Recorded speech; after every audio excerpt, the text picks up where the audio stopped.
نحمده ونصلي ونسلم على سيدنا ومولانا محمد رسوله النبي الأمين المكين الحنين الكريم الرؤوف الرحيم. أما بعد، بسم الله الرحمن الرحيم. قال الإمام البخاري رضي الله تعالى عنه: حدثنا إسماعيل قال حدثني مالك عن عمرو بن يحيى المازني عن أبيه عن أبي سعيد الخدري رضي الله تعالى عنه عن النبي صلى الله عليه وآله وسلم قال: يدخل أهل الجنة الجنة وأهل النار النار ثم يقول الله تعالى: أخرجوا من كان في قلبه مثقال حبة من خردل من إيمان فيخرجون منها قد اسودوا فيلقون في نهر الحياة أو الحياة شك مالك فينبتون كما تنبت الحبة في جانب السيل ألم تر أنها تخرج صفراء ملتویہ۔ معزز سامعین و ناظرین، جملہ خواتین و حضرات، عزیز طلبہ و طالبات،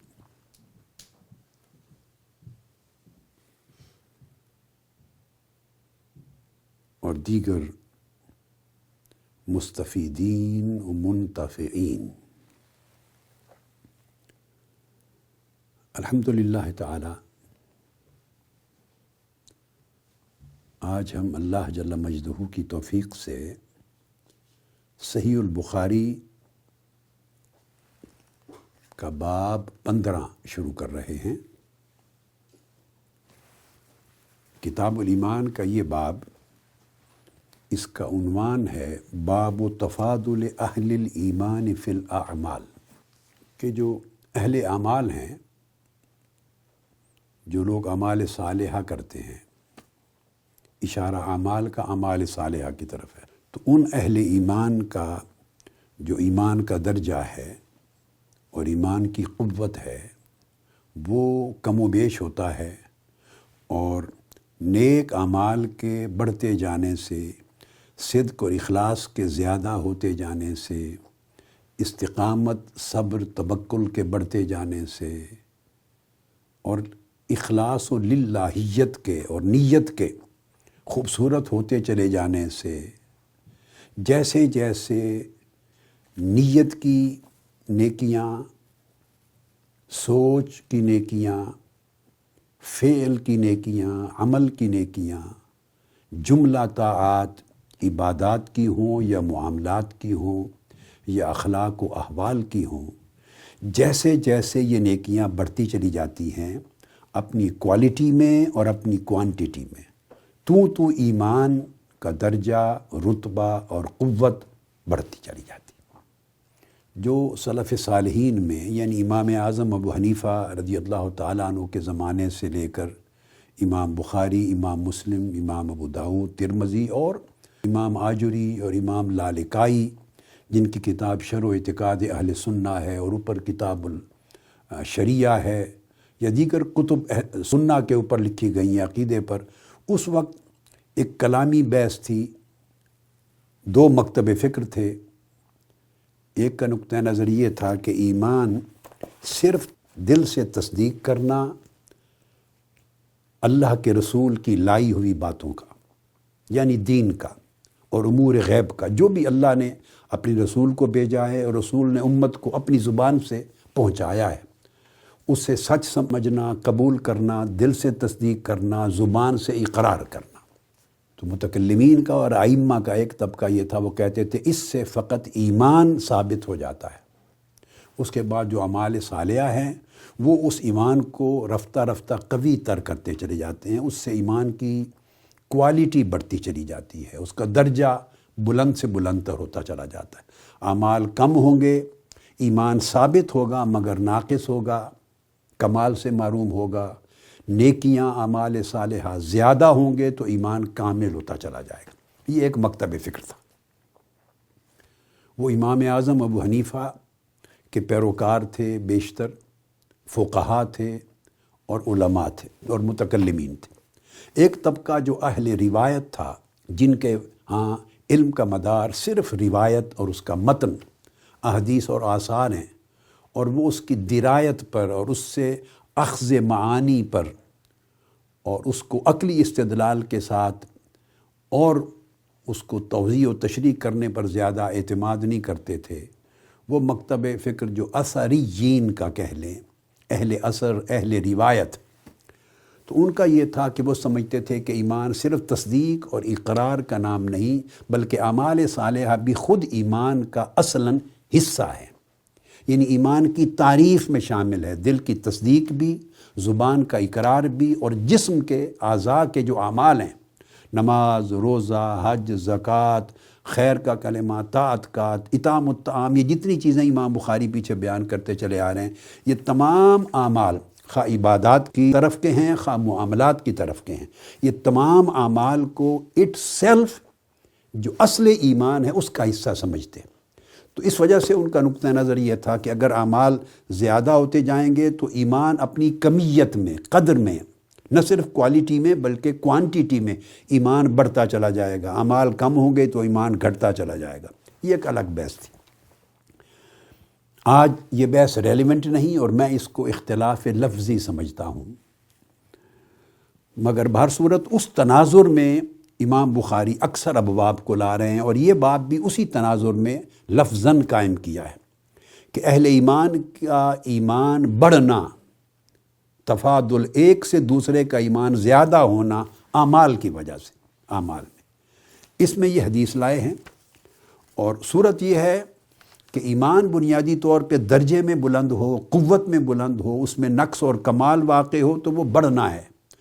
آپ کوئی اس کو کوانٹٹی میں کمی بیشی تصور کر لیتا ہے، کوئی کوالٹی میں کمی بیشی تصور کر لیتا ہے، مگر یہ بات درست ہے کہ اعمال صالحہ ایمان کو اپنی قوت میں، اپنے درجے میں، اپنی کوالٹی میں بڑھاتے ہیں، اس سے ہدایت بھی بڑھتی ہے۔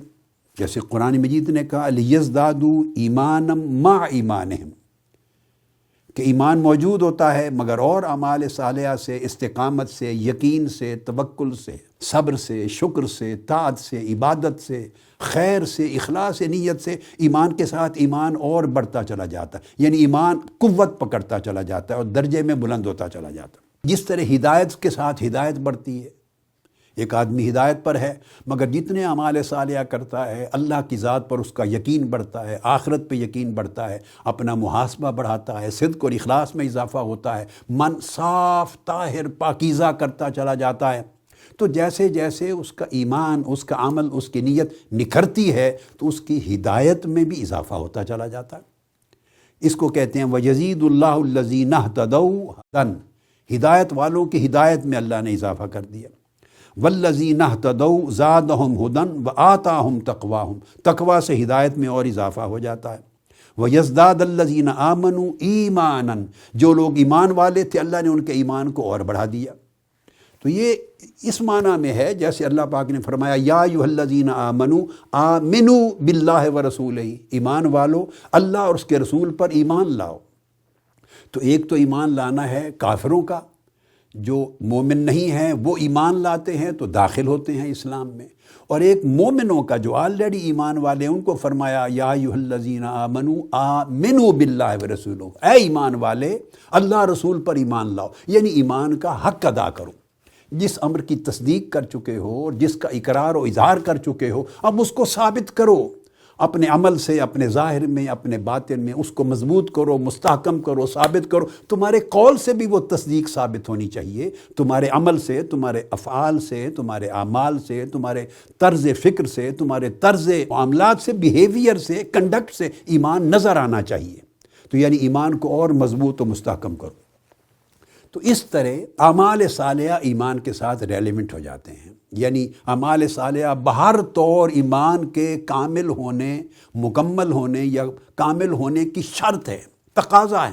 اگر اعمال صالحہ بالکل نہیں ہوں گے تو وہ چیز اس حدیث میں آگے آ رہی ہے، مجرد تصدیق و اقرار کا ایمان ہوگا، کلمہ شہادت پڑھا اور اعمال صالحہ کی ساتھ قوت اور سپورٹ نہیں ہے، تو اس کو آپ کافر تو نہیں کہیں گے، مگر پھر وہ اپنے اعمال صالحہ کے فقدان کے باعث یا گناہوں اور معصیتوں اور نافرمانیوں کے باعث دوزخ میں جائے گا۔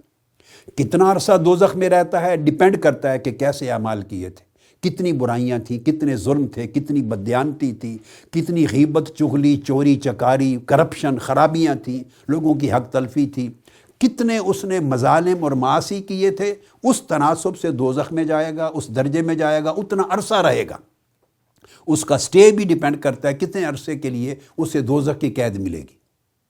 جیسے سزا ہوتی ہے کسی قیدی کو سال کی، 2 سال کی، 5 سال کی عمر قید ہوتی ہے، تو اس طرح جنت میں تو جو داخل ہو گیا دوام ہے، نکالا نہیں جائے گا۔ مگر دوزخ میں داخل ہونے کے بعد بھی کچھ لوگ ہمیشہ رہیں گے، ان پر خلود ہوگا، کچھ نکالے جائیں گے، کچھ تھوڑے عرصے کے بعد نکالے جائیں گے، کچھ اور زیادہ عرصے کے بعد، کچھ اور طویل عرصے کے بعد۔ یہ جو سٹے ہے کم و بیش، یہ مسلمانوں کے لیے ہوگا دوزخ کا، اور جو کفار مشرکین ہیں، اللہ رسول کو نہ ماننے والے، ان کا خلود ہوگا، ان کی عمر قید ہوگی، اور وہ عمر قید 14 سالوں کی نہیں ہوگی ہمارے لاء کی طرح، وہ دائمی ہوگی، خالدین فیہا، اس میں سے کبھی نکلیں گے نہیں، وہ ہمیشہ دوزخ میں رہیں گے۔ تو دوزخ میں 2 طرح کے طبقات جائیں گے، ایک تو کفار و مشرکین گئے، دوسرے مسلمان بھی جائیں گے، فاسق، فاجر، ظالم، عاصی، گناہگار، سارے اپنی نافرمانیوں کے باعث وہ بھی جائیں گے، مگر ان کا سٹے عارضی ہوگا، اور وہ عارضی قلیل ہے یا طویل ہے، دونوں چیزوں پہ ڈیپینڈ کرتا ہے۔ امام بخاری نے اس حدیث میں وہ بات بیان کی ہے، اور ساتھ ہی حدیث شفاعت لے آئے ہیں۔ یعنی جو میں نے مقدمہ کے طور پہ یا ابتدائیہ کے طور پہ جو بات جس کی وضاحت کی ہے آپ کے سامنے، وہ لب لباب ہے امام بخاری کی یہ حدیث یہاں پر لانے کا۔ اب اس کے اندر جو مضمون ہے وہ مضمون شفاعت ہے۔ ارشاد فرمایا حضرت ابو سعید خدری رضی اللہ تعالیٰ عنہ نے کہ جب جنتی جنت میں داخل ہو چکے ہوں گے قیامت کے دن، اور دوزخی دوزخ میں داخل ہو چکے ہوں گے، ثم یقول اللہ تعالیٰ، پھر اللہ رب العزت فرمائیں گے، اخرجو من کان فی قلبہ مثقال حبۃ من خردل من ایمان۔ اب فرمائیں گے جاؤ، جو دوزخ میں جل رہے ہیں، اب اس حدیث میں یہ ذکر نہیں آیا کہ کتنے عرصے سے وہ جل رہے تھے، ان پر دوزخ کے اندر کتنا زمانہ بیت چکا ہوگا، یہ اجمالاً مضمون ہے، اس میں یہ نہیں آیا۔ آگے بھی اس طرح سالوں کا یا زمانے کا تعین نہیں آتا۔ آف کورس اس کا مطلب یہ ہے کہ وہ طویل عرصہ گزار لیا ہوگا انہوں نے دوزخ میں۔ اور فرمائیں گے اللہ پاک، جس کے دل میں ایک رائی کے دانے کے برابر بھی ایمان ہے، اس کو تم دوزخ سے نکال لو اور نکال کے جنت میں ڈال دو۔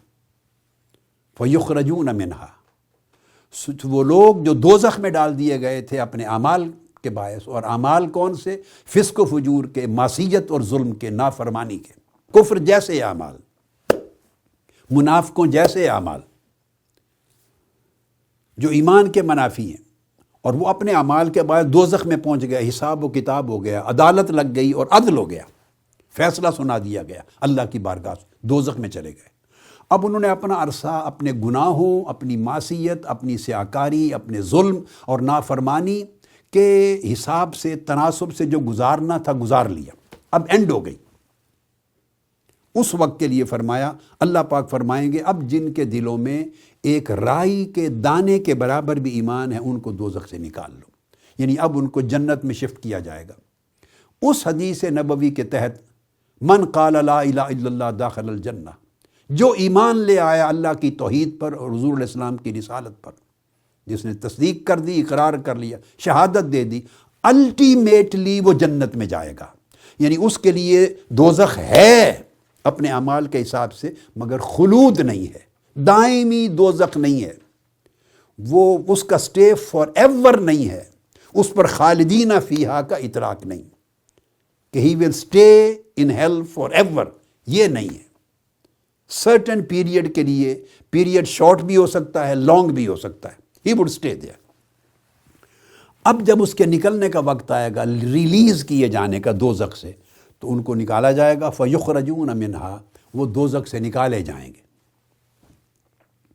وہ کس طرح نکالے جائیں گے؟ یہ امر شفاعت کا ہے، وہ شفاعت کا ہے۔ اور پھر فرمایا کہ ان کو نہر حیات میں ڈالا جائے گا، ایسا پانی جو دوبارہ ختم کیے ہوئے شخص کے جسم کو زندگی دے دیتا ہے، نہر حیات میں ڈالا جائے گا۔ حیا کا لفظ بھی آیا ہے، حیات کا بھی آیا ہے، اور پر پانی گرایا جائے گا۔ اس کے بعد وہ اس دانے کی طرح پھر سے اگائے گا ان کا جسم، جیسے سیلاب ہوتا ہے یا دریا سیلاب جا رہا ہو تو سیلابی زمین پر سیلاب کے کنارے کنارے دانے اگتے ہیں، چھوٹے چھوٹے دانے اگتے ہیں، تو اس طرح کر کے وہ دوبارہ لگے گا کہ جسم اگائے ہیں۔ مگر اس میں فرمایا الم تر انا تخرج صفراء ملتویہ، تو جب نئے سرے سے اگیں گے تو وہ ان کا رنگ گندمی رنگ ہو جائے گا ان کا۔ اور اس سے پہلے فرمایا قد اسودوا، وہ کوئلے کی طرح جل کے سیاہ ہو چکے ہوں گے، دوزخ میں جب رہے اتنا زمانہ گزاریں گے کہ وہ سیاہ ہو جائیں گے بالکل کوئلے کی طرح۔ اب نکالا جائے گا، نہر حیات میں دھویا جائے گا آب حیات کے ساتھ، اور پھر وہ گندمی مائل یعنی پیلے اور سفید رنگ کا دوبارہ جسم اور جلد ان کو ملے گی، ایک تازہ جسم ملے گا، مگر وہ جیسے پیش در پیش سلوٹ والا ہوتا ہے۔ کسی جلے ہوئے آدمی کو آفٹر ٹریٹمنٹ دیکھیں، اس کے چہرے کو، اس کے جسم کو، بل ہوتے ہیں، اس کی سلوٹیں ہوتی ہیں، پیچ در پیچ سا ہوتا ہے، وہ آثار نظر آئیں گے۔ پتہ چلے گا کہ دوزخ سے جلنے کے بعد ہی ہیز بین ٹریٹڈ، اس کا ٹریٹمنٹ ہوا ہے آب حیات میں، اور ان کو جنت میں بھیج دیا جائے گا۔ یہ وہ حدیث بیان کی ہے۔ جب میں نے یہ حدیث پڑھی تو اس میں یہ صراحت نہیں تھی کہ اللہ پاک یہ بات کس کو فرمائیں گے۔ ثم یقول اللہ تعالی، اللہ پاک فرمائیں گے اخرجو، نکال لو ان کو جن کے دلوں میں ایک رائی کے دانے کے برابر بھی ایمان۔ کن سے فرمائیں گے نکال لو؟ کون جا کے نکالے گا؟ اب یہ حدیث جب دیکھی تو اس میں یہ اجمالاً تھی، حضرت ابو سعید خدری رضی اللہ تعالیٰ عنہ سے مروی ہے۔ پھر میں گیا تو آگے یہی حدیث امام بخاری نے کتاب الرکات میں بھی لی ہے۔ اب حدیث کی شرح کرتی ہے۔ امام بخاری کا طریقہ یہ ہے، حضرت ابو سعید خدری رضی اللہ تعالیٰ عنہ نے کسی کو یہ حدیث اجمالاً بڑی مختصر سی مضمون پر مشتمل بیان کی، اور روایت ہو کے سند کے ساتھ امام بخاری تک پہنچی۔ یہ اجمالی مضمون ہے، اس میں کئی تفصیلات اور جزئیات نہیں ہیں۔ امام بخاری نے یہاں وہ لے لی، چونکہ یہ باب ہے ایمان کا، اور اس سے ثابت کرنا چاہتے ہیں کہ ایمان کے درجے اس میں تفاضل ہے۔ اور وہ کس طرح تفاضل ثابت کرنا چاہتے ہیں؟ مسکال حبۃ من خردل من ایمان کے جو لفظ ہیں کہ ایمان کبھی ایک رائی کے دانے کے برابر بھی رہ جاتا ہے اور کبھی پہاڑ کی طرح بھی ہو جاتا ہے۔ یہ جو مسکال و حبہ کا لفظ ہے اور من خردل من ایمان، اس سے تفاضل ثابت کرنا چاہتے ہیں کہ کبھی گھٹتا گھٹتا گھٹتا اتنا کچھ ایمان رہ جاتا ہے۔ اور اس میں یہ بھی حدیث ہے کہ رائی کے دانے کے برابر ایمان سے مراد اصل تصدیق اللہ کی توحید اور رسول اسلام کی رسالت نہیں ہے، وہ موجود ہے، اسی وجہ سے تو وہ ایمان ہے، مگر اس سے زائد جو اعمال صالحہ کا اضافہ ہونا تھا وہ رائی کے دانے کے برابر ان کے پاس ہے، یا وہ بھی نہیں۔ گویا اصل مجرد تصدیق اور کلمہ شہادت اللہ رسول کو ماننے تک ایمان رہ گیا، اور اس کے ساتھ اعمال کی کثرت نہیں جو اس کو اس قابل بنا دے کہ وہ حساب و کتاب میں کامیاب ہو کے جنت میں چلا جائے، اور ساتھ برے اعمال بھی ہوں گے جو دوزخ کی طرف لے کر گئے اس کو۔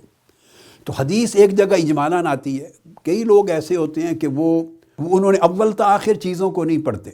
اب تو کئی علماء کا بھی یہ کلچر ہے، کئی واعظین کا، خطباء کا، اور یہ تو ایک بڑا عجیب زمانہ آ گیا ہے۔ اس میں کتب کے اندر سمندروں میں، کتب میں، اوراق میں، صفحات میں، شروع میں، حواشی میں، گہرائی میں غوطہ زن ہونا، ڈوبنا اور کھنگالنا اس کا زمانہ نہیں۔ ہر چیز کمپیوٹر پہ مل جاتی ہے، کتابیں ترجموں کے ساتھ مل جاتی ہیں۔ کوئی ایک چیز پکڑی تو کہا کہ بخاری میں یہ ہے، اب کسی نے تفصیل بیان کر دی تو اس نے کہا اس نے غلط کہا ہے، کہ اس میں تو یہ نہیں۔ وہ بخاری میں ایک بار 10 بار بھی آتی ہے ایک حدیث، 5 بار بھی آتی ہے، اور میں نے ایک بار کہا تھا 1-2 حدیثیں تو ہیں جو 20, 21 اور 22 مرتبہ بھی ایک حدیث آئی ہے، 14 مرتبہ بھی آتی، 5 مرتبہ۔ امام بخاری حسب ضرورت حدیث کو لاتے ہیں، اور ان کے لیے جہاں بھی حدیث وارد کرتے ہیں اس کی ایک الگ سند ہوتی ہے، کبھی صحابی نے ایک جگہ مختصراً بیان کیا تھا. یہاں امام بخاری کا مقصود اس اجمال اور اختصار سے پورا ہو رہا ہے، سو یہاں مختصر ورژن لے لیں گے جو اس سند کے ساتھ آیا ہے، کہیں اور تفصیلی ورژن لے لیں گے، کبھی پورا تفصیل کا ورژن لے لیں گے، مفصل ڈیٹیلڈ کمپلیٹ ورژن، وہ بھی صحابی نے روایت کیا، وہ اور سند ہوگی. تو حدیثوں کو ملا کے جوڑ کے ان کی تمام کڑیاں، جزئیات اور تفصیلات کو جب جوڑتے ہیں تو مضمون مکمل ہو جاتا ہے. ورنہ جب آدمی اپنے دماغ سے بلینکس کو فل کرتا ہے، خالی جگہوں کو، تو اس سے خطا پیدا ہوتی، نقصان ہوتا ہے. آگے چل کے پھر کتاب الرقاق میں یہ حدیث لائے ہیں، سند چینج ہو گئی. یہاں مالک عن عمرو بن یحییٰ کی سند تھی، اور یہاں موسیٰ حدثنا وہیب حدثنا عمرو بن یحییٰ نبی آگے، مگر اوپر ابو سعید خدری رضی اللہ تعالیٰ عنہ سے مل جاتی ہے. شاگرد بدلتے جاتے ہیں، نیچے ہر شاگرد نے آگے آگے سنایا تو سند بدلتی جاتی. یہ مضمون وہ ہے، مگر اوپر اس کی صراحت آ گئی، تھوڑا سا اور اضافہ کیا. ارشاد فرمایا، اس کو حضرت انس بن مالک نے بیان کیا آقا علیہ السلام سے، یخرج قوم من النار بعد ما مسہم منہا صفا، یعنی دوزخ میں جل گئے، اپنا زمانہ جو گزارنا تھا گزار لیا انہوں نے، اس کے بعد ایک طبقہ، پوری قوم، ایک بہت بڑا طبقہ دوزخ سے نکالا جائے گا. فَيَدْخُلُونَ الْجَنَّةَ. اب اس حدیث میں امام بخاری اکٹھی 3 حدیثیں لائے ہیں کتاب الرقاق، اور یہ چیپٹر نمبر 51 ہے. تو اس میں اور تفصیل آ گئی ہے، چند جزئیات، اور تو اس طرح مضمون مکمل ہوتا جا رہا. فرماتے ہیں کہ فَيَدْخُلُونَ الْجَنَّةَ، اب ان کو یہاں لفظ یہ نہیں آئے تھے، فَيُخْرَجُونَ مِنْهَا تھا، دوزخ سے نکال لیے جائیں گے. بس اگلا سٹیپ بیان نہیں کیا اس مضمون میں کہ نکال کے پھر اگلی اس حدیث میں کہا فَيَدْخُلُونَ الْجَنَّةَ، وہ پھر جنت میں داخل ہوں گے.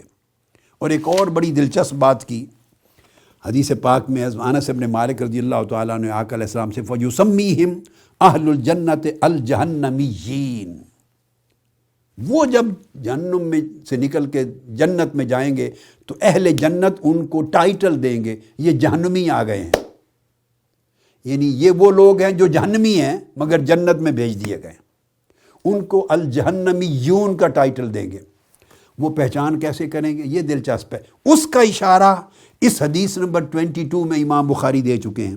وہ جو فرمایا الم تر انہا تخرج صفراء ملتویہ، وہ چونکہ نئے دانے کی طرح اگائے گئے ہیں، اور ان کی شکل، ان کے چہرے، جلدیں، جسم، اس کے اوپر بل ہیں، پیچ در پیچ ہیں، سلوٹے ہیں، پتہ چلتا ہے کہ یہ جلا ہوا جسم ہے جو ٹریٹ کر کے صحیح کیا گیا ہے. وہ شکلوں سے پہچانے جائیں گے. یہاں امام بخاری نے اس روایت میں یہ جملے بیان کر دیے تھے. یہاں جو اہل جنت ان کو اس کنڈیشن میں دیکھ کر پہچانیں گے تو وہ ٹائٹل دیں گے کہ یہ الجہنمیین آ گئے، یہ لوگ جہنم کے آزاد کردہ لوگ ہیں. اسی طرح اس سے اوپر کی حدیث حضرت جابر بن عبداللہ سے مروی ہے.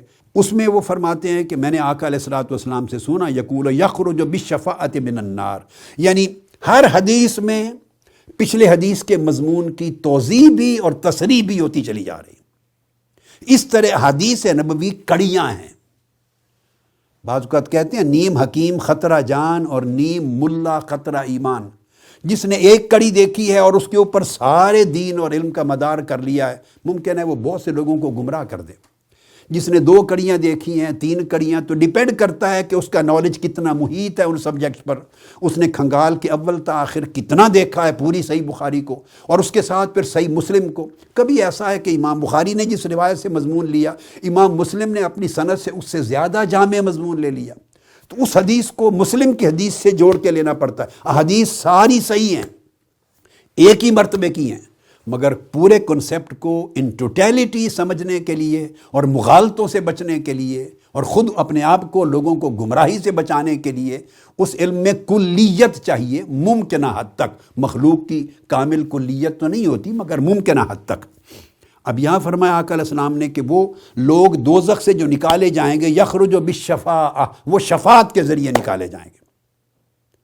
اب اس حدیث میں امام بخاری یہ لفظ نہیں لائے تھے. کیوں نہیں لائے تھے؟ کہ یہاں ان کی ضرورت نہیں تھی. شفاعت کے الفاظ کے ساتھ حدیث امام بخاری آگے کتاب الرقاق میں لائے ہیں، اور سب سے بعد تفصیل میں کتاب التوحید میں لائے ہیں. وہ سارا شفاعت کے ابواب امام بخاری لائے ہیں. تو وجوہ ناظرۃ الی ربہا ناظرہ، تو اس کا بھی باب بنایا ہے۔ کوئی باب بنایا جہاں اللہ مومنوں سے کلام فرمائے گا، تو ان ابواب میں ساری شفاعت کی حدیثیں لائیں، سارے مضامین تفصیل سے لائیں۔ یہاں ایک مختصر مضمون درکار تھا اسٹیبلش کرنے کے لیے کہ کس طرح ایمان رکھ کر بھی لوگ دوزخ میں جائیں گے، ثابت یہ کرنا چاہتے تھے۔ ایمان ہے، اس لیے تو فرمایا جا رہا ہے کہ رائی کے دانے کے برابر ایمان بھی ہے، ان کو نکال لو دوزخ سے، تو وہ ایمان کے باوجود دوزخ میں جل رہے ہوں گے، کتنی مدت سے اللہ بہتر جانتا ہے۔ تو اس کے ساتھ ہم نظر انداز کر گئے ہیں ان چیزوں کو، ہم نے سارا معاملہ ٹھیکے پر دے دیا ہے۔ آگے کلمہ کر لیا، ایمان پڑھ لیا، کوئی کانٹیکٹ کر لیا کسی سے، ٹھیکہ کر لیا تو ہر کوئی بخشوا دے گا، بخشے، ایسا نہیں ہوتا۔ یہ آقا علیہ الصلوۃ والسلام کا دیا ہوا دین کا تصور نہیں ہے۔ تو اس میں فرماتے ہاں شفاعت ہوگی ان کی، مگر اس کی شرط یہ ہوگی کہ ان کے پاس ایمان ہونا ضروری ہوگا، اصل ایمان۔ اچھا، اب یہ اللہ پاک کن سے فرمائیں گے کہ جاؤ دوزخ سے نکال کے لے آؤ؟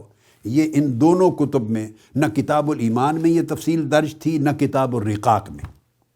اب یہ سوال رہ جاتا ہے کن سے حکم فرمائیں گے؟ اخرجو، ان کو نکال کے لے آؤ۔ اب اس کے لیے اسی صحیح بخاری کی کتاب التوحید پہ چلتے ہیں۔ اس کتاب التوحید میں امام بخاری نے اسی صحابی رسول سے، حضرت ابو سعید خدری رضی اللہ تعالیٰ عنہ سے تفصیلاً پورا مضمون بیان کر دیا ہے، جس کے اجزاء قطعات مختلف کتب میں موجود تھے، مگر وہ قطعات امام بخاری نے نہیں کیے ہوں گے، وہ صحابہ کرام خود مختلف اوقات پر سائل کے سوال کے جواب میں جتنا ضروری ہے اتنا بیان کر دیتے تھے، اور وہ سند کے ساتھ جیسے جیسے پہنچا۔ امام بخاری نے تو مضمون کی مناسبت سے ان روایات کو جہاں جہاں مطلوب تھی وہ لے لی، اب جہاں تفصیل مطلوب تھی وہاں پوری تفصیل دی۔ اب یہ حدیث کتاب التوحید چیپٹر نمبر 24 ہے، چیپٹر 24 توحید کی کتاب ہے، ونس پر، عن ابی سعید الخدری رضی اللہ تعالیٰ عنہ۔ یہ پورا بڑا طویل مضمون ہے، پر 2.5-3 صفحات پر محیط ہے، طویل حدیث ہے۔ اس میں جا کے آگے آقا علیہ السلام فرماتے ہیں اس حدیث کا وہ قطع ہے جو امام بخاری نے لیا ہے کتاب الرقاق میں، اور سب سے پہلے کتاب الایمان کی حدیث نمبر 22 میں جو آج ہم پڑھ رہے ہیں۔ تو اصل اب حدیث پہ ہم آ گئے ہیں جو مفصل مضمون ہے، جس کا قطع ایک ٹکڑا لے کے وہاں بیان فرمایا۔ ابو سعید خدری رضی اللہ تعالیٰ عنہ فرماتے ہیں، طویل ایک مضمون دے کے حساب و کتاب کا سارا تذکرہ کر کے آخر پہ فرماتے ہیں جب حساب و کتاب ہو چکے ہوں گے، لوگ جنتی جنت میں چلے جائیں گے، وہ مضمون دوزخی دوزخ میں جا چکے ہوں گے، فرماتے ہیں وہاں ایک وقت آئے گا، آقا علیہ السلام نے فرمایا صحابہ کرام سے، فما انتم باشد لی مناشدۃ فی الحق قد تبین لکم من المؤمن یومئذ للجبار۔ حضور علیہ السلام نے فرمایا صحابہ کرام سے کہ اگر تمہارا کوئی حق ثابت ہو جائے، کوئی بات اسٹیبلش ہو جائے کہ یہ تمہارا رائٹ ہے اور فلاں شخص لے گیا، تمہیں وہ حق نہیں ملا، تو اپنا حق لینے کے لیے جتنا تکرار کرتے ہو اور جتنا اصرار کرتے ہو اور جتنا زور دیتے ہو اور ایمفسائز کرتے ہو میرے سامنے، یہ کیا ہے؟ اس سے کہیں زیادہ اللہ والے لوگ، یعنی جو مومنین، مقربین، متقین، کاملین ہوں گے، اولیاء اور صالحین ہوں گے، ان کو مومنین کہا کہ جتنا اصرار اللہ رب العزت کے ساتھ وہ مومنین متقین قیامت کے دن اللہ کی بارگاہ میں کریں گے۔ تم اپنا حق لینے کے لیے جتنا اصرار کرتے ہو اور سٹینڈ لیتے ہو، یہ کیا سٹینڈ ہے؟ اس سے کہیں زیادہ شدت کے ساتھ سٹینڈ اہل اللہ، اولیاء، صالحین، متقین، مخلصین، مؤمنین، کاملین، جتنا سٹینڈ وہ لیں گے اللہ کی بارگاہ میں۔ کس چیز کا؟ یومئذ للجبار، اللہ کے حضور عرض کریں گے، لجاجت کریں گے، منت کریں گے، اور منت میں، التجا میں، آرزو میں، درخواست میں، منت سماجت میں رک جائیں گے، اڑ جائیں گے، ہٹیں گے نہیں۔ کیا عرض کریں گے؟ وَإِذَا رَأَوْا أَنَّهُمْ قَدْ نَجَوْا فِي إِخْوَانِهِمْ، جب وہ دیکھیں گے ہم تو جنت جا رہے ہیں یا چلے گئے جنت میں، مگر ہمارے بھائی، کئی بھائی ہمارے وہ دوزخ میں پڑے ہیں۔ یقولون، وہ اللہ کی بارگاہ میں عرض کریں گے، ربنا اخواننا، یہ ہمارے بھائی تھے، یہ ہمارے ساتھی تھے، یہ ہمارے ساتھ اخوت اور سنگت اور رفاقت کی نسبت میں جڑے ہوئے تھے، تعلق میں جڑے ہوئے تھے۔ اور کیا جڑے ہوئے تھے؟ کانوا یصلون معنا، ہمارے ساتھ نمازیں پڑھتے تھے، ہم گواہ ہیں۔ ویصومون معنا، ہمارے ساتھ روزے رکھتے تھے۔ ویعملون معنا، اور ہمارے ساتھ اعمال صالحہ کرتے تھے۔ ہم نے دیکھا ہے زندگی میں، ہم نے ان کو روزے رکھتے تھے، ہمارے ساتھ روزے رکھتے تھے، ہمارے ساتھ نمازیں مل کے پڑھتے تھے، ہمارے ساتھ اعمال صالحہ اور نیکیاں اور طاعات کرتے تھے۔ ٹھیک ہے، یہ ان اعمال کی وجہ سے تو دوزخ میں نہیں گئے، یہ تو نیک اعمال تو ان کو جنت میں لے جاتے، مگر اس کے مقابلے میں ان کی برائیاں، بدیاں، ظلم، معاصی، گناہ، نافرمانیاں کہیں زیادہ ہوں گی، بہت زیادہ ہوں گی۔ یہ اعمال تھوڑے ہوں گے اور وہ بہت زیادہ گناہ ہوں گے، بڑے طاقتور گناہ ہوں گے معصیت، نافرمانی کے، اور وہ کھینچ کے ان کو دوزخ میں لے گئے، وہ جل گئے۔ لیکن ہم ان کی نیکیوں کے گواہ ہیں، ہمارے ساتھ کرتے تھے۔ فیقول اللہ تعالیٰ، اس مقام پر اللہ رب العزت ان اولیاء کو، اپنے صالحین کو، مقربین کو، مؤمنین و کاملین کو کہے گا، ان کو جو مؤمنین و کاملین، اللہ پاک ان سے فرمائے گا، جو مومن کے لیے کہا کہ مومن اس دن اتنا تکرار کرے گا، اصرار کرے گا اللہ کے حضور، اپنی التجا میں، اپنی درخواست میں، کہ تم کیا کرتے ہو اصرار؟ اور وہ عرض کریں گے باری تعالیٰ، یہ ہم ان کے گواہ، ان کو ہم جنت میں لے جانا، ہمارے ساتھ بھیج۔ اب یہاں ایک چیز جو میں نے ایک لفظ بولا تھا، یاد ہے کہ ہم نے سب کچھ ٹھیکے پہ دے دیا، تو اس طرح کی ٹھیکیداری نہیں ہے دین میں۔ یہاں بھی ایک شرط ہے، شفاعت ہونے لگی ہے۔ اہل اللہ، اولیاء، صالحین، مومن، جو صالح، متقی، مخلص اللہ کے مومن ہیں، وہ بخشوانے لگے ہیں، دوزخ سے نکلوانے لگے ہیں۔ اور ایسے لوگوں کو جو دوزخ میں جل رہے تھے اور جل چکے تھے ایک عرصے سے، ان کو نکلوا کے جنت لے جانے لگے ہیں، مگر اس کی بھی ایک بنیاد ہے، کانوا یصلون معنا، شہادت ہونی چاہیے کہ ہمارے ساتھ نمازیں پڑھتے تھے، روزے رکھتے تھے، اور پھر یعملون، دیگر نیک اعمال، یعنی صرف نماز روزہ نہیں، اور نیکیاں بھی ہیں، انسان کی انسان کے ساتھ، بندے کی بندے کے ساتھ، مخلوق کی مخلوق کے ساتھ، طاعت ہے، اخلاق ہے، بھلائی ہے، احسان ہے، اور طاعت اور اعمال صالحہ بھی ہیں، وہ کرتے تھے۔ آپ خدمت کرتے ہیں دین کی، علم کی، اللہ کے بندوں کی، محتاج مخلوق کی، ہر طریقے سے نیکیاں بجا لاتے، تو وہ گواہی دیں گے اس وقت۔ جن کی دعوت پر آپ نیکیاں کرتے تھے، جن کی دعوت کو قبول کر کے آپ صالحیت کرتے تھے، جن کی دعوت قبول کر کے، جن کی ساتھ، جن کی سنگت میں آپ بھلائی کرتے تھے، وہ گواہ بن جائیں گے اس دن، اور سفارشی بنیں گے، وہ شفاعت کریں گے۔ تو ضروری یہ ہے کہ انسان کے پاس کچھ نہ کچھ ہونا چاہیے اعمال، تو اگر وہ کچھ بھی نہیں ہوگا تو پھر وہ دوزخ سے نکلنا بھی مشکل ہو جائے گا۔ ایک تو یہ ہے کہ دوزخ میں اپنی بدکاریوں کی وجہ سے جائیں گے،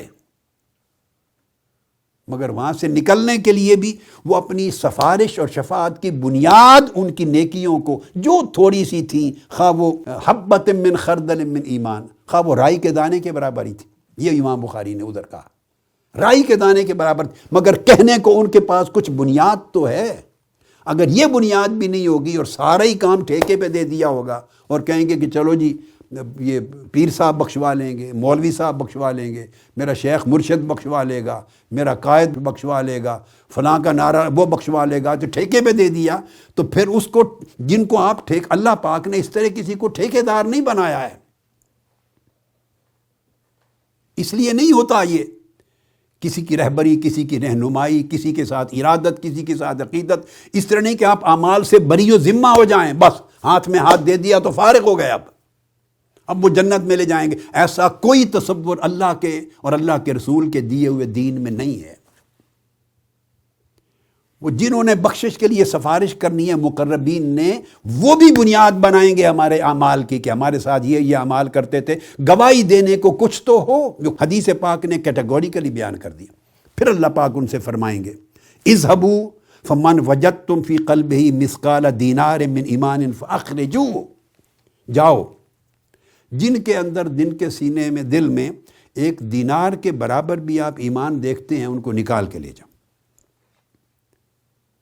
اب یہ پورا مکمل مضمون ہے جو امام بخاری کا پڑھ رہا ہوں، کتاب التوحید امام بخاری کی۔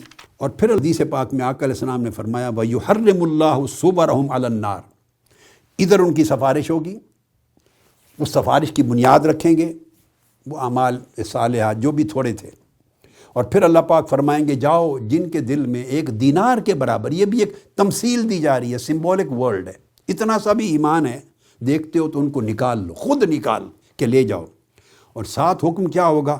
دوزخ پہ حرام کر دیا ہوگا کہ ان کی صورتوں کو نہیں جلانا، بالکل جلا کے راکھ نہیں کرنا ان کی صورتوں کو۔ کیوں؟ کہ میرے بندوں کو پہچاننے میں دشواری ہوگی،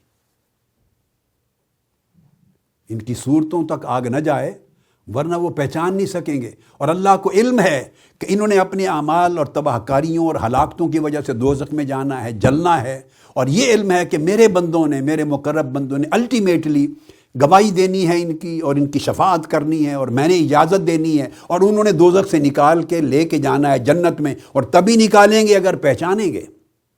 تو اس لیے فرمایا اللہ حرام کر دے گا دوزخ پر ان کی صورتوں کو جلانا۔ فَيَأْتُونَهُمْ وَبَعْضُهُمْ قَدْ غَابَ فِي النَّارِ إِلَىٰ قَدَمِهِ، وہ جائیں گے دوزخ سے، باہر سے، کئی لوگوں کو ان کے قدموں تک دوزخ نے جلایا ہوگا، وَإِلَىٰ أَنْصَافِ سَاقَيْهِ، کچھ لوگوں کو ان کی پنڈلیوں تک جلایا ہوگا، چہرے اوپر کا حصہ بچ گیا ہوگا۔ فَيُخْرِجُونَ مَنْ عَرَفُوا، جن جن کو پہچانتے جائیں گے ان کو دوزخ سے نکال کے لے جائیں گے، جنت بھیج دیں گے۔ ثُمَّ يَعُودُونَ، پلٹ آئیں گے، پھر جب اللہ پاک کی طرف واپس پلٹ کے آئیں گے اللہ پاک فرمائے گا پھر جاؤ، اذهبوا فمن وجدتم فی قلبہ مثقال نصف دینار فاخرجوہ، اب دوبارہ جاؤ، اب جن کے دلوں میں آدھے دینار کے برابر، اس سے کم یعنی ایمان بھی نظر آتا ہے، ان کو بھی نکال کے لے جاؤ۔ پھر وہ الفاظ دہرائے، وہ پھر جائیں گے، فَيُخْرِجُونَ مَنْ عَرَفُوا ثُمَّ يَعُودُونَ، جن جن کو پہچانیں گے ان کو دوزخ سے نکال کے جنت بھیجیں گے، پھر پلٹ آئیں گے۔ پھر اللہ رب العزت فرمائیں گے تیسری بار پھر اذهبوا، نہیں واپس جاؤ، فمن وجدتم فی قلبہ مثقال ذرۃ من ایمان فاخرجوہ، اب جس کے دل میں ایک ذرے کے برابر بھی ایمان دیکھتے ہو ان کو دوزخ سے نکال کے جنت میں لے جاؤ۔ یہ وہ جو لفظ ہے فمن وجدتم فی قلبہ مثقال ذرۃ من ایمان فاخرجوہ، یہ امام بخاری نے کتاب الایمان کی حدیث نمبر 22 میں لیا تھا۔ اخرجو من کان فی قلبہ مثقال حبۃ، یہاں لفظ حبۃ لیا، ادھر مثقال ذرۃ کہا، خردل من ایمان۔ یہ حضرت ابو سعید خدری رضی اللہ تعالیٰ عنہ نے مختلف مواقع پر جیسے جیسے بیان فرمایا، یہ آقا علیہ السلام نے جیسے جیسے تصریح فرمائی اس طرح بیان کرتے گئے۔ اب ایک ذرہ کے برابر بھی ایمان اگر دیکھتے ہو تو ان کو بھی نکال کے لے جاؤ جنت میں، فیخرجون من عرف، پھر وہ ان کو نکالیں گے، جن جن کو پہچانیں گے نکال کے لے جائیں گے، یخرجون۔ اب اس کے بعد پھر یہ حدیث چل رہی ہے، پھر حضور علیہ السلام نے فرمایا فَيَشْفَعُ النَّبِيُّونَ وَالْمَلَائِكَةُ وَالْمُؤْمِنُونَ، یہ وہ مقام ہے جہاں اللہ کے نبی بھی، کل نبی اور رسول بھی شفاعت کریں گے، سفارش کریں گے بخشش کی، ملائکہ بھی کریں گے اپنی اپنی شفاعت، وہ بھی گواہ ہے نا ملائکہ بھی، یعنی راتوں کو آتے ہیں ملائکہ، صبح جاتے ہیں، دن کے اعمال کے گواہ ہیں، راتوں کے اعمال کے گواہ ہیں، نیکیوں کے گواہ ہیں، وہ بھی شفاعت کریں گے۔ والمومنون، اور مومنون بھی شفاعت کریں گے، مخلصین متقین۔ قرآن مجید نے کہا الاخلاء یومئذ بعضهم لبعض عدو الا المتقین، یہ جتنے تمہارے دوست یار ہیں جن کے ساتھ دوستی زندگی گزارتے ہو، قیامت کے دن سارے ایک دوسرے کے دشمن بن جائیں گے، ہر کوئی ایک دوسرے کو پھنسا ہوا دیکھ کر بھاگے گا کہ کہیں مجھ سے کوئی نیکیاں ادھار نہ مانگ لے، مدد نہ مانگ لے، ہر کوئی بھاگے گا، یعنی شوہر بیوی سے بھاگے گا، بیوی شوہر سے بھاگے گی، بھائی بھائی سے، بہن بھائی سے، ہر کوئی، ہر رشتہ دنیا میں جو ہے وہ قیامت کے دن بھاگ جائے گا۔ اور قرآن مجید نے تو کہا ایک دوسرے کے دشمن بن جائیں گے سارے دوست، الا المتقین، سوائے یہ جو لفظ ہے متقین کے، اولیاء کے، صالحین کے، مقربین کے، یہ متقین ہی تعریف ہے اولیاء و صالحین کی، سوائے اولیاء و صالحین متقین کے وہ دشمن نہیں بنیں گے، وہ جہاں تمہیں مشکل میں دیکھیں گے رک جائیں گے۔ اولیاء صالحین یہ ٹھیکیداری کا کام نہیں کرتے، وہ لوگوں کو اعمال صالحہ پہ لگاتے ہیں، اپنی جیب نہیں بھرتے، ولایت تقوی پرہیزگاری کا کاروبار نہیں کرتے، تجارت نہیں کرتے، پیسہ نہیں کماتے، لٹاتے ہیں، لیتے نہیں ہیں، دیتے ہیں، خیر بانٹتے ہیں، آپ کی نیت درست کرتے ہیں، عمل صالح درست کرتے ہیں، علم صحیح دیتے ہیں، عمل صحیح دیتے ہیں، تقویٰ پہ لگاتے ہیں، اللہ کے قریب کرتے ہیں، خیر کی طرف بلاتے ہیں، دوزخ سے بچاتے ہیں۔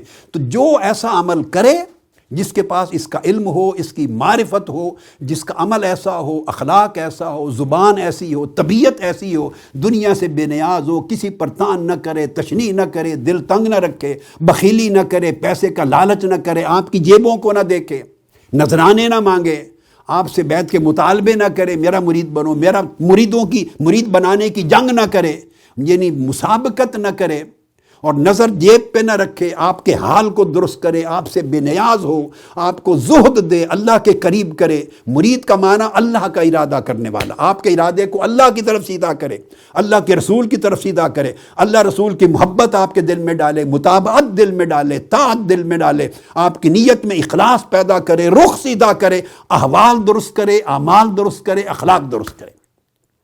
جو یہ کرے تو وہی کرے گا جس کو ان چیزوں کا علم ہوگا، خود تربیت ہوگی، خود ذوق ہوگا، رات دن اس میں گزرے ہوں گے، مشقت کی ہوگی، ریاضت کی ہوگی، مجاہدہ کی ہوگا، پھر آپ کو اس مجاہدے سے گزارے گا۔ تو ایسے اولیاء اور صالحین جتنے اہل اللہ ہو گزرے، وہ سارے لوگوں کو اللہ کا خوف دلاتے تھے اور قیامت کی رغبت دلاتے تھے، اور ان اعمال پر عمل درآمد کرنے کے قابل بنا کے آگے آخرت میں کامیابی کی استطاعت پیدا کرواتے تھے۔ ایسا کوئی تصور نہیں تھا کہ بس آپ میرے ساتھ جڑ جائیں تو اس کے بعد میں ذمہ دار ہوں، میرا ٹھیکہ ہے، میں تمہیں بخشا دوں گا، یا کوئی بندہ از خود یہ سمجھے فلاں سے جڑ گیا ہوں اب میری ذمہ داری نہیں، فلاں بخشوا دے گا۔ ایسا کوئی تصور ہاں ہندوؤں میں ہو سکتا ہے اور مذاہب میں ہو سکتا ہے، مسیحیت میں ہو سکتا ہے، اسلام میں نہیں ہے۔ نہ آقا علیہ السلام نے دیا، نہ صحابہ کرام نے، نہ تابعین اتباع التابعین نے، نہ حضرت خواجہ حسن بصری نے، نہ باجزید بستامی نے، نہ ذنون مصری نے، نہ حضور سیدنا غوث العظم نے، نہ حضرت خواجہ غریب نواز نے، نہ بابا فرید الدین گنج شکر نے، نہ خواجہ نظام الدین اولیاء نے، نہ شیخ صحاب الدین سہروردی نے، جتنے بھی ائمہ ہو گئے، امام شاہ نقشبند نے، کسی نے ایسا تصور نہیں دیا۔ ہر کوئی خود راتوں کو جاگتا اور مریدوں کو جگاتا، ان کو طاعت کی راہ پہ چلاتا، تقویٰ کی راہ پہ چلاتا، ریاضت کرواتا، محنت کرواتا، علم نافع کی طرف چلاتا، عمل صالح کی طرف چلواتا، ان کے اعمال درست کرتا، احوال درست کرتا، اخلاق درست کرتا، ان کے ظاہر کی اصلاح کرتا تھا، ان کے باطن کی اصلاح کرتا تھا۔ یہ ہے پورا طریق تقویٰ۔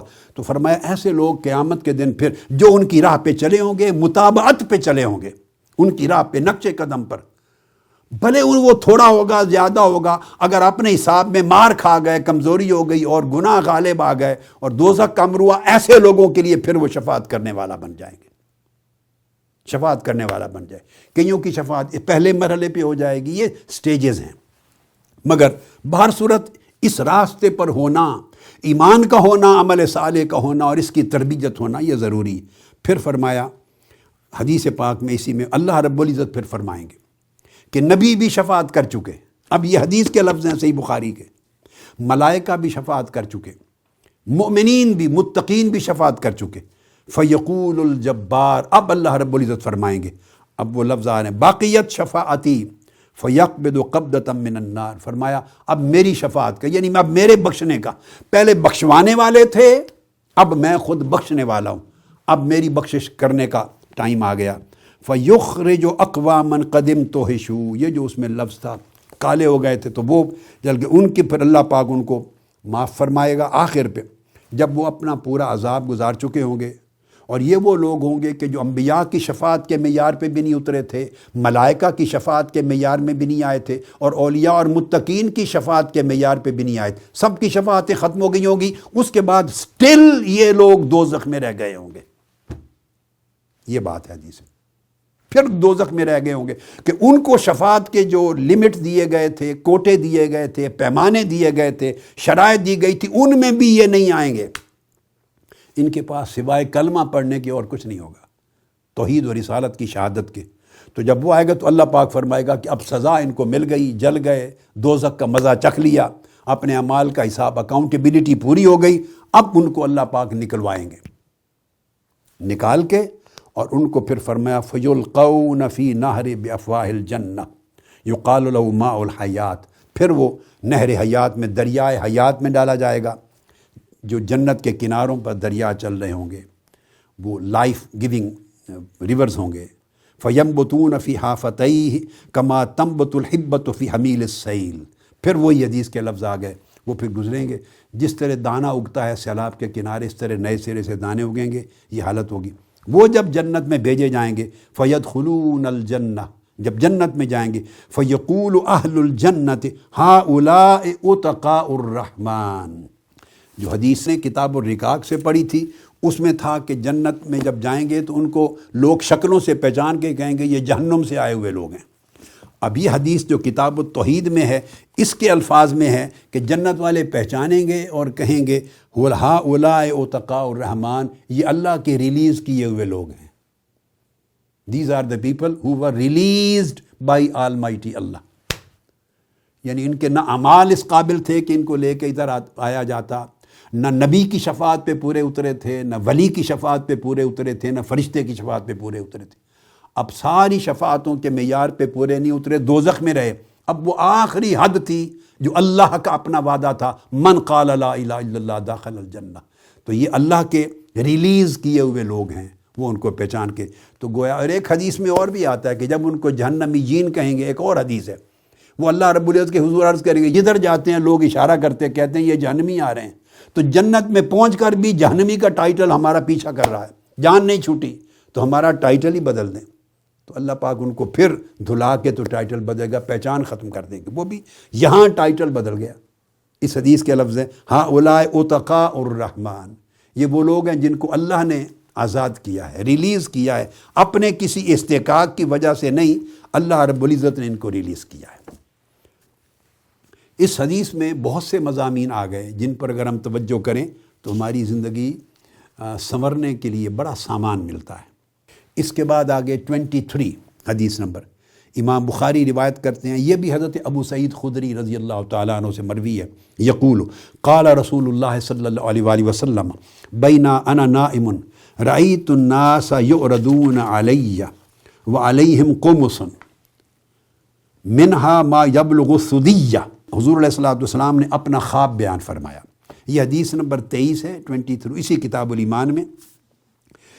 حضرت ابو سعید خدری رضی اللہ تعالیٰ عنہ فرماتے ہیں کہ آقا علیہ السلام نے اپنا ایک دن صبح خواب بیان فرمایا کہ میں رات سویا، مجھے خواب آئی اور خواب میں میں نے دیکھا، گویا قیامت کے دن اس کی شرح میں فرماتے ہیں آپ نے ایک منظر دیکھا۔ اس منظر میں اقوام آقا علیہ السلام کے سامنے پیش کی گئیں، مختلف لوگ طبقات در طبقات آقا علیہ السلام کے سامنے پیش کیے گئے، آپ نے سب کو دیکھا، سب پر قمیص تھے، کسی کے چھوٹے قمیص تھی، کسی کے اور اوپر، کسی کے اور چھوٹے، کسی کے اور چھوٹے، کسی کے بڑے، چھوٹے بڑے سائز کے لمبائی کے قمیص تھے۔ وَمِنْهَا مَا دُونَ ذَلِكَ، اور ان سے بھی بہت چھوٹے تھے۔ وَأُورِدَ عَلَيَّ عمر بن الخطاب رضی اللہ تعالیٰ، اور پھر عمر فاروق میرے آگے پیش کیے گئے۔ یہ حدیث پاک آقا علیہ السلام اپنا خواب بیان فرما رہے ہیں، تو پھر میرے آگے عمر بن الخطاب رضی اللہ تعالیٰ پیش کیے گئے۔ وَعَلَيَّ قَمِيصٌ يَجُرُّهُ، اس نے قمیص پہنا ہوا تھا، بڑا لمبا قمیص تھا، نیچے تک لٹک رہا تھا، اور وہ اس کو کھینچ کے چل رہا، نیچے تک لٹک رہا تھا وہ قمیص، اور وہ اس کو کھینچ کر، یجرہ، کھینچ کے آگے چل رہے تھے زمین پر، یعنی اتنا طویل تھا کہ زمین پہ لٹک رہا تھا، تو آپ اس کو اٹھا کے کھینچ کے چل رہے تھے۔ قالوا، صحابہ کرام نے پوچھا، فما اولت ذالک یا رسول اللہ صلی اللہ علیہ وسلم، آپ نے اس خواب کی تعبیر کیا فرمائی ہے، کیا مراد ہے اس؟ قال الدین، اس کی تعبیر دین ہے، کہ عمر کا دین اتنا وسیع، بڑا، طویل سے مراد اس کا دین اتنا وسیع ہے، اس کا دین اتنا مضبوط ہے، اس کے دین کے اندر اتنی وسعت اور اتنی خیر اور اتنی نیکیاں اور اتنی استقامت اور اتنی طاقت ہے کہ وہ اتنا بڑے جبے کی شکل میں نے دیکھا ہے لباس کا۔ تو جو لباس ہوتا ہے بڑا، اس سے مراد خواب کی تعبیر کے علم میں یا فن میں دین ہوتا ہے۔ تو سیدنا فاروق اعظم رضی اللہ تعالیٰ عنہ کی یہ آپ نے فضیلت بیان کی، اور مراد اس کے لیے ہے کہ عمر کا دین دین کامل ہے اور دین اطول ہے، اتنا طویل ہے عمر کا دین۔ اس پر آپ کی فضیلت، دین کے اندر استحکام ثابت ہوتی ہے، اور یہ پھر ساری دنیا میں دیکھا جب آپ خلیفہ بنے، جب آپ کی خلافت کا دور آیا تو دین کتنا مضبوط ہوا، مستحکم ہوا، دین کے احکام کتنی قوت کے ساتھ جاری ہوئے، دین کا کتنا تمکن پیدا ہوا، اور اطراف و اکناف میں دین کو کتنی وسعت ملی، کتنی وسعت ملی، یہ سارا آقا علیہ السلام نے اس خواب کی تعبیر میں فرمایا۔ حدیث نمبر 33 لے رہے ہیں۔ حضور علیہ السلام نے فرمایا، وہ ابو ہریرہ رضی اللہ تعالیٰ عنہ راوی عن ابی ہریرہ عن النبی صلی اللہ علیہ وسلم قال آیۃ المنافق ثلاث اذا حدث کذب واذا وعد اخلف واذا اؤتمن خان۔ آقا علیہ السلام نے فرمایا منافق کی 3 علامتیں ہیں، منافق کی 3 علامتیں۔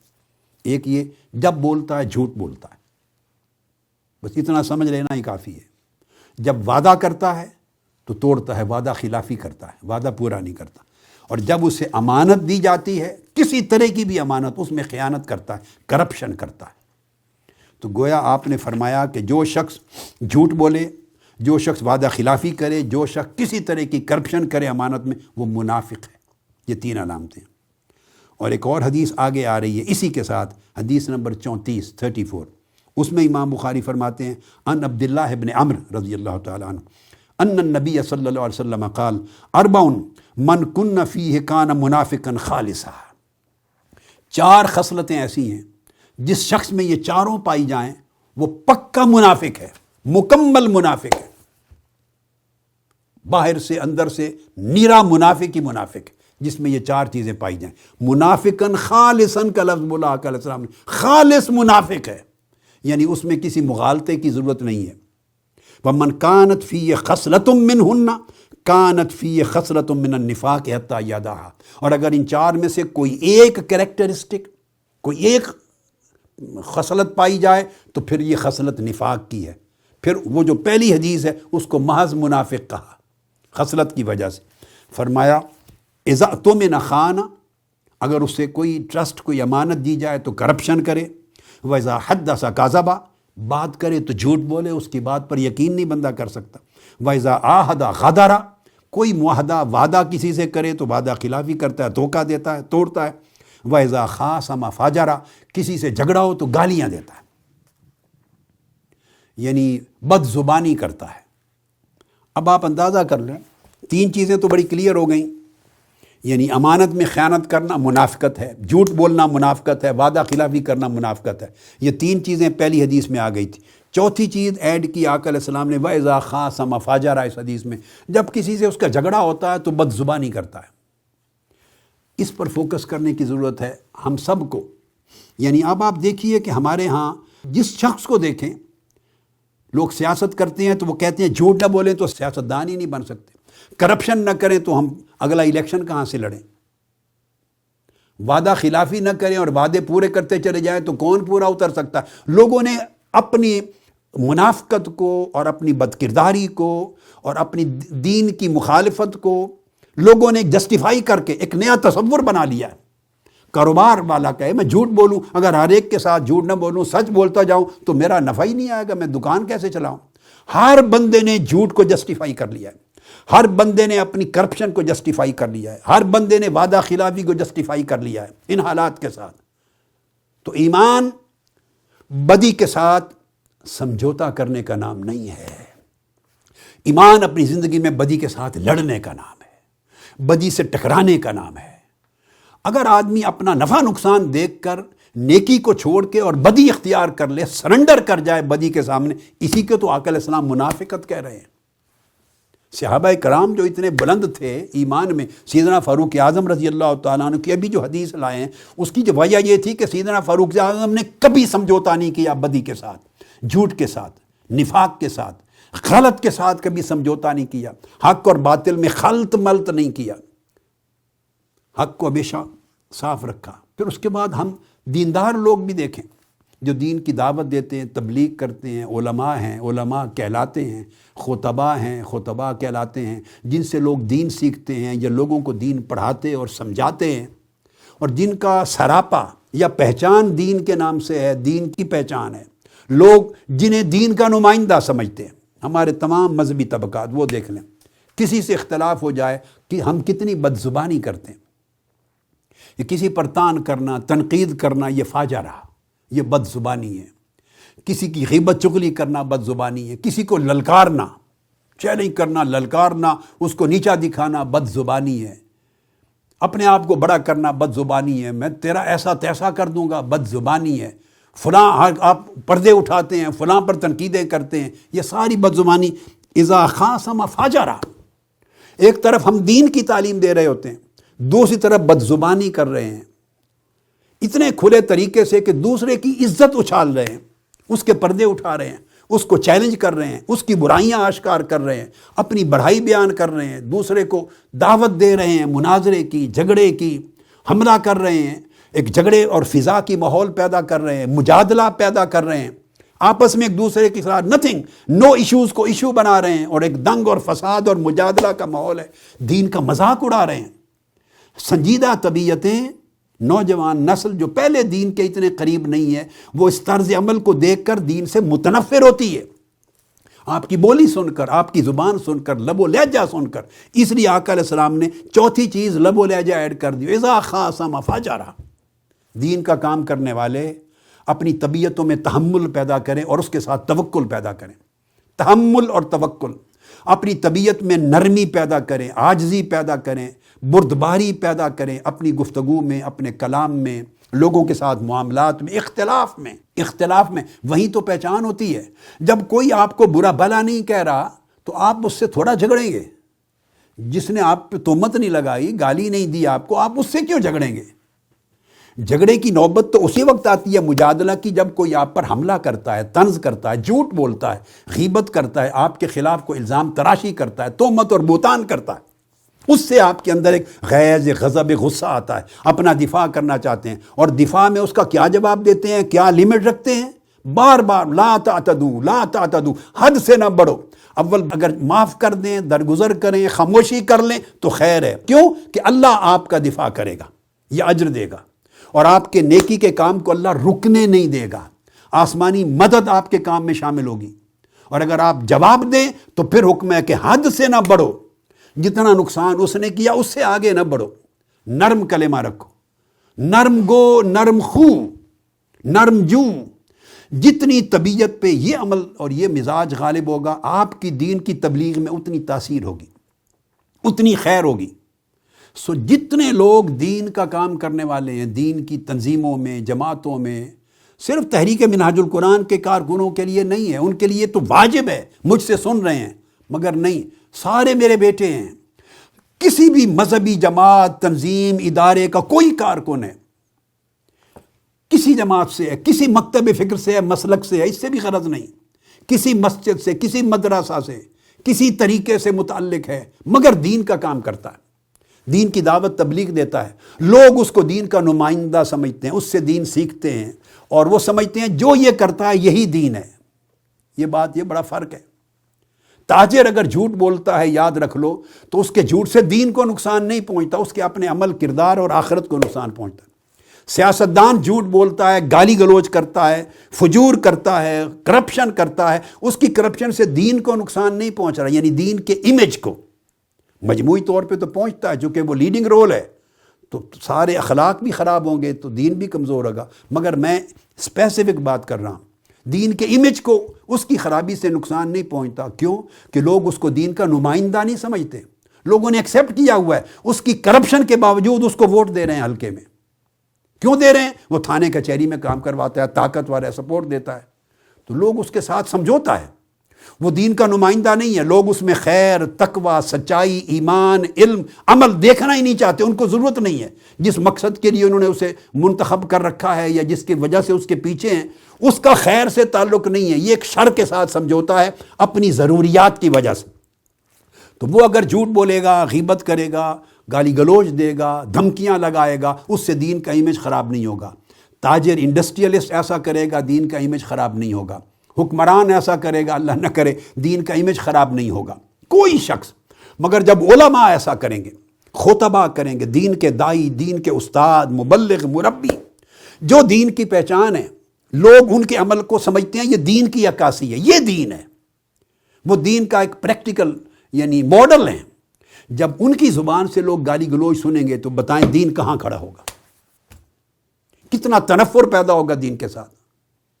اور وہ دیکھیں گے ایک دوسرے کے اوپر تہمت، الزام تراشی کر رہے ہیں، للکار رہے ہیں، برداشت نہیں ہے، آپس میں تحمل نہیں ہے، تو کیا خیر ہوگی اس تبلیغ سے؟ رفتہ رفتہ لوگ متنفر ہو جاتے ہیں، اور پھر آج ماحول یہاں تک پہنچ گیا کہ لوگ ان کو انٹرٹینمنٹ آئٹم سمجھتے ہیں، ان کی تقریریں، ان کے کلپ سن کے انٹرٹین کرتے ہیں، ہنستے ہیں بیٹھ کر، وہ ان کو بطور لطیفہ سنتے دیکھتے ہیں۔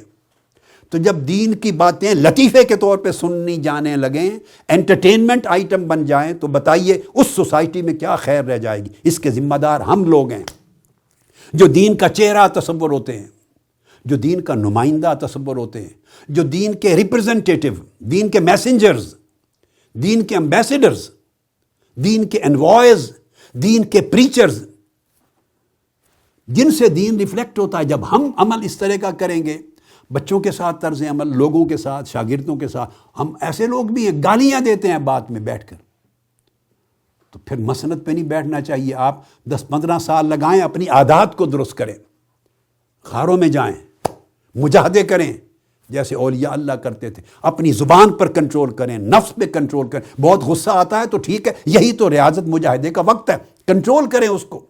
ٹھنڈا پانی ڈالیں، ٹھنڈا پانی سے میری مراد ریاضات کا پانی ڈالیں، ضبط کریں، ضبط نفس کریں، والکاظمین الغیظ بنیں، والعافین عن الناس بنیں، واللہ یحب المحسنین کے زمرے میں جائیں۔ اپنی تربیت ضروری ہے۔ اپنی تربیت کے بغیر ایسی زبان لے کے جب ہم دین کے مسند پہ بیٹھیں گے اور دین کا پرچار کریں گے، اور لوگوں کے سامنے جو بھی آپ کے فالوور ہیں، جو میرے فالوور ہیں، جو اس کے فالوور ہیں، جو اس کے فالوور ہیں، جو دین کا نمائندہ تصور ہوتا ہے، تو اس کی ہر ایک کی فالوئنگ ہے، ہر ایک کا ایک طبقہ، اس کے تلامذہ ہیں، اس کے فالورز ہیں، اس کے ماننے والے ہیں۔ اس کے نزدیک سب سے شاندار ماڈل دین کا وہ ہے جس استاد کو یا عالم کو وہ مانتا ہے، اس کے نزدیک سب سے بڑا پرفیکٹ ماڈل ہے۔ اور اگر اس ماڈل میں یہ ساری چیزیں کم یا زیادہ پائی جائیں تو اندازہ کریں ہر جگہ بربادی ہو رہی ہے، ہر جگہ بربادی ہو رہی ہے۔ لہٰذا جب گفتگو کریں تو اس میں بد زبانی نہ ہو، اس میں خرابی نہ ہو، اس میں طعن و تشنیع نہ ہو، اس میں عاجزی ہو، اس میں عاجزی ہو، انکساری ہو، تحمل ہو، بردباری ہو، نرمی ہو۔ یہ دین کے اساسی قواعد ہیں اور آقا علیہ السلام کی سنت طیبہ اور سیرت طیبہ کے خصائص ہیں۔ جب ان کو آپ بروئے کار لائیں گے اور یہ آپ کی زندگی میں جھلکیں گے، نمایاں ہوں گے، تو دین کی صحیح تصویر لوگوں کے سامنے جائے گی۔ تو جو تبلیغ عمل دیکھ کے، کردار دیکھ کے اثر کرتی ہے، وہ تبلیغ قول کے ساتھ اتنی اثر انداز نہیں ہوتی۔ تو اس پر آج ختم کرتے ہیں۔ والسلام علیکم ورحمۃ اللہ وبرکاتہ۔ سب سے پہلے نئی ویڈیوز کو حاصل کرنے کے لیے شیخ الاسلام ڈاکٹر محمد طاہر القادری کے آفیشیل یوٹیوب چینل کو سبسکرائب کریں اور بیل آئیکن کلک کریں۔